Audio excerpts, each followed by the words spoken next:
Timothy. I have taught you guys in this house before. And you can go back and check the message. Harvest time is work time, part 2. I taught you how that God created man in his image according to his likeness and gave him a dominion mandate and attached that to that, his configuration. So he was configured in the image of God, which meant that he would, of necessity, have to function like God in order to express the dominion of God. All right? So made in the image of God, to function like God, to realize God's dominion on the earth, right?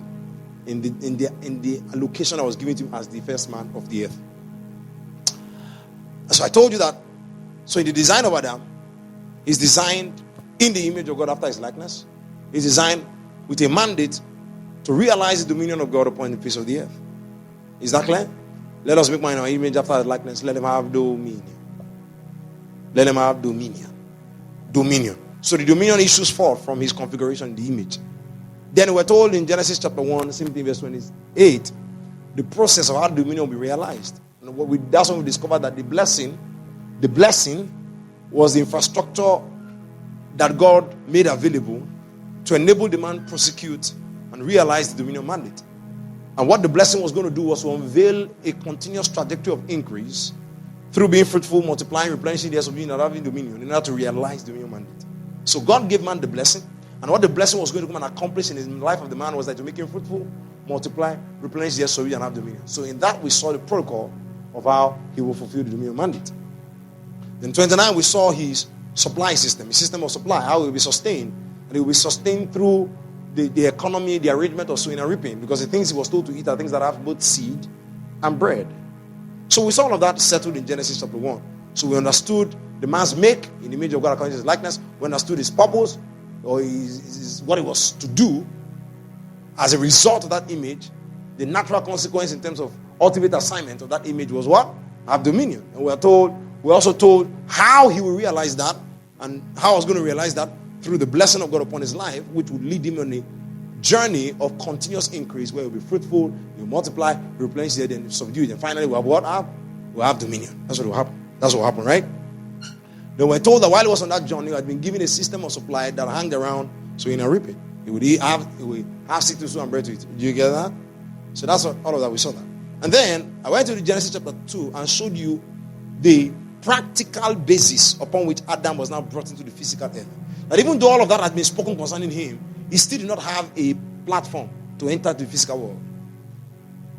That for him to find his way into the physical world and be relevant from God's perspective, the only legitimate excuse God had for bringing Adam to be manifest in the physical terrain was to till the ground. And that's when I told you that work is the tag on your head that gives you the pass to enter into the physical world.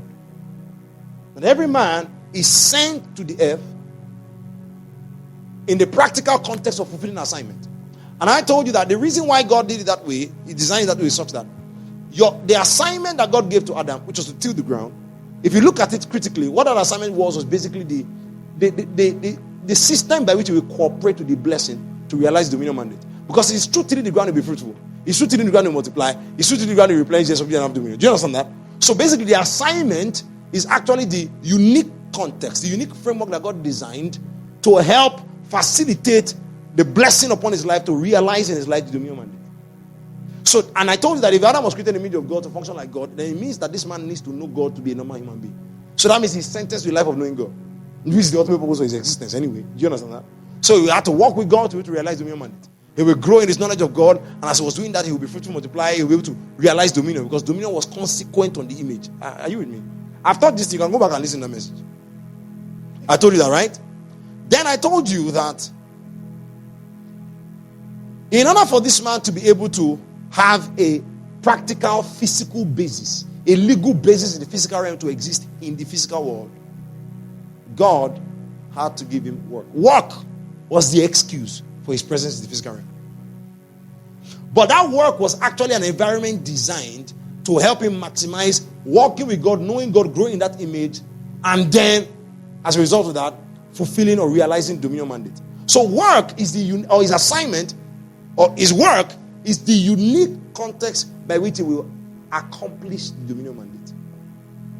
It's a unique context, a unique framework that will enable him to accomplish the dominion mandate. And now to accomplish the dominion mandate, he has to work with God.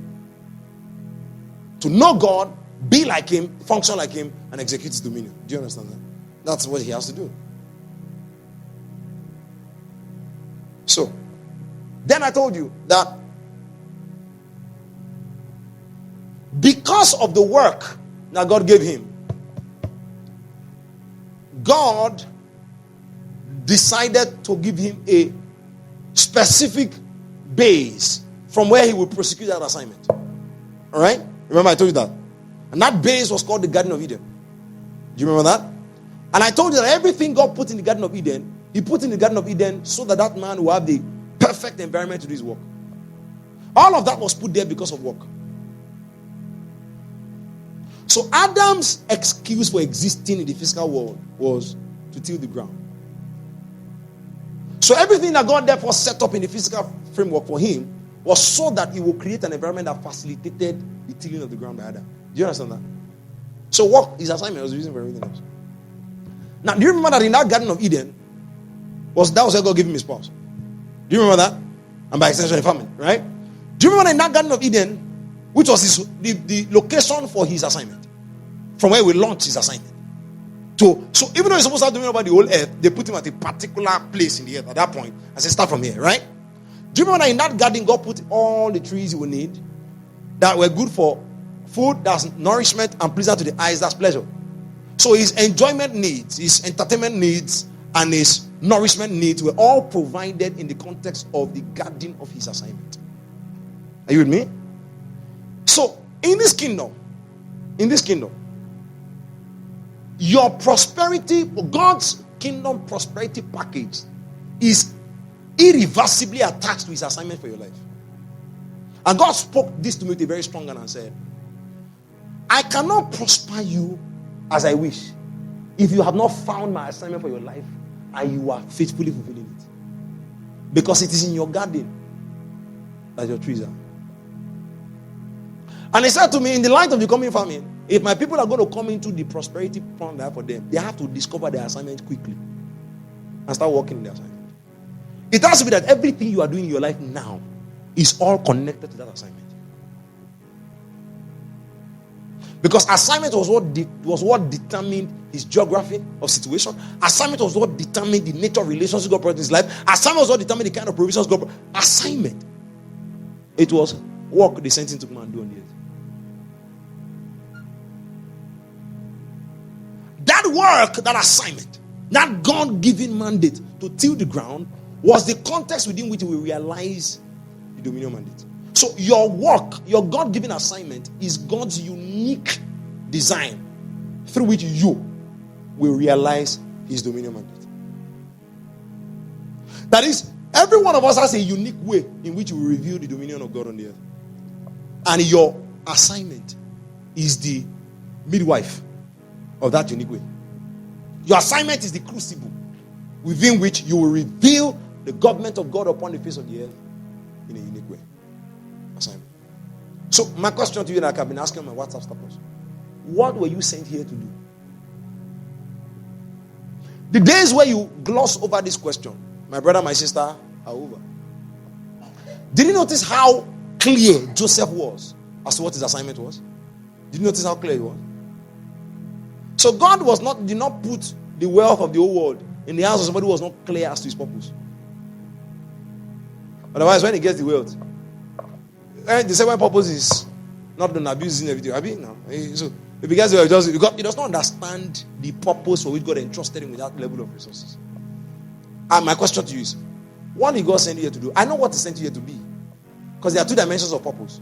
What you have been called to be and what you have been called to do. What you have been called to be is the ultimate purpose of your life, to be confronted with his son. Now God has, okay, to achieve that, to maximize that, I create an environment that will maximize you walking with me and knowing me. That environment is called what you have been called to do. So what you have been called to do, your divinely given assignment, is given to you to be the environment within which you will walk with God and leverage all the grace of God that is available to become all that God has called you to be. My question to you today is, what is your divine assignment? Number 2, in that location, or furthermore, in that location where God placed Adam, which was the location from where he was supposed to drive his assignment, right? All of the comfort he needed in his life was there. And that was Adam starting small. And Adam started from a place of no lack. That's small in God's eyes. Because he just started, he hasn't really done be fruitful, multiply. He was supposed to start that. And he started from a place of having all his mates. So you can see that lack was never in the equation. Because he was supposed to keep increasing. So lack was never designed to be part of the process. Please get it. Eh? What did I say? So if you see lack, resist the devil. Just stand in faith. And keep doing what God says you should do. But you must understand that lack is not coming from him. We have to be very careful in the presentation of our theology that we don't paint a wrong God to the people. Jesus cannot take a curse for me on the cross and give me that curse. Lack is a curse. You can't tell me that God gave me lack so that I will let you don't understand. It's like telling me that God made me sick. Jesus, that means God has to go and look for Jesus, collect the sickness out of his stripes of Jesus, and administer it to me. So we have to be very careful in our presentation of these things. God is not the author of your lack. Your ignorance can be. And yeah, through that process, you have to learn some things. And by the time you learn, you will grow out of it. Do you know what I'm saying? Yeah. But know that lack was never designed to be part of the equation. Adam started from the lowest possible state he could start from. And in that lowest possible state, he was completely supplied. Do you get it? And it was supposed to now grow. Do you understand? I've taught this thing before. Alright? So now, in that location, which was this. So, like I told you in that message, God was the author of work from home. Because it was home. And it was work. So he was working from home. The purpose of giving him that place was not enjoyment. The purpose of giving him that place was till the ground. But to make it tilling the ground as exciting, as conducive as possible, he put enjoyment there. He put comfort there. He put supplies there. He put everything else. All right. And I gave the example of how they will employ you at the place of work and give you all the perks. And why do they give you the perks? Is it so that you can have the perks? The purpose of the perks is so that you can do the work. Concentrate on the work. Do you understand that? So God wanted the man to focus on the dominion mandate. How? By focusing on tilling the ground. Like if you will till, all the blessing of God will partner with tilling the ground. The blessing of God is the resource that will realize the dominion mandate. The blessing of God will make you fruitful and apply the blessing of dominion. The blessing of God will do that. But the blessing of God will do that in partnership with your tilling the ground. So you have to be on your assignment for the blessing of God to be at work. Are you listening to me? On your assignment. And I'm asking you again, and you must answer that question before this week is over. What did God send you here to do? I know what He sent you here to be because I've taught you. And that's the ultimate.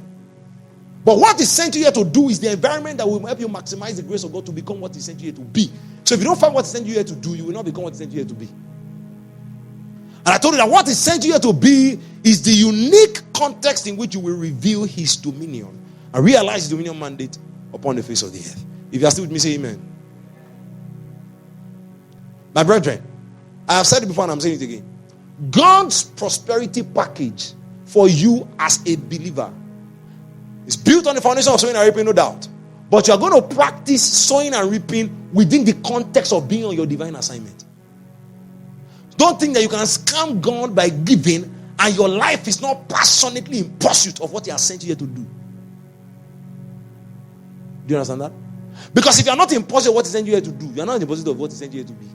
Because what He sent you here to do is the environment where that will maximize all the grace of God to help you become conformed to the image of His Son. Imagine that Paul said, I'm following after Jesus. He said, but I don't want apostolic ministry. And he rejected it. It won't maximize the grace of God. It can be just a nominal Christian. Because that your assignment is the environment that God designed that will help you maximize every grace you need in God to become what you have been called to be.